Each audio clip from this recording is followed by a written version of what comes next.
What's good, Kaiko? At nandito ako ngayon sa isang construction site.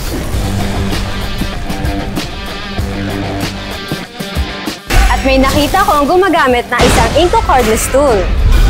Tara, lapitan natin. Nang, may something. Happy day, sir. Pwede po ba kayo makausap saglit? Ayun yung kausap. Nakita ko po kasi kayo gumagamit ng Inco cordless brad nailer, sir. Pwede po matanong anong pangalan nyo? Francis Alperes. Wait lang, nabubul ako eh. Matagal na po ba kayong gumagamit ng Inco cordless tools? Opo, matagal po. Mas napapabilis po ba yung mga gawain nyo kasi sa traditional na pagpupokpok? Oo, mas mabilis na itong gamitin kasi isang kalabit ko. Kamusta naman po ang paggamit nyo ng Inco cordless tool? Mas maganda po ito kaysa martilyo kasi mas mabilis paggamit ito. Mas madaling pagkabit namin, mas mapapabilis pa ang trabaho namin dito. Oh, okay po. Last question, sir. May recommend po ba kayo na Inco cordless tools? Oo, ito, mas maganda to. Cordless brad nailer.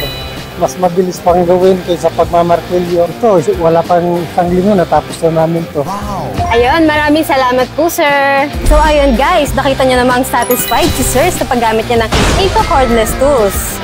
Uy, baka kayo naman ang ma-spot namin na gumagamit ng Inco cordless tools. Till our next spotted, ka-Inco!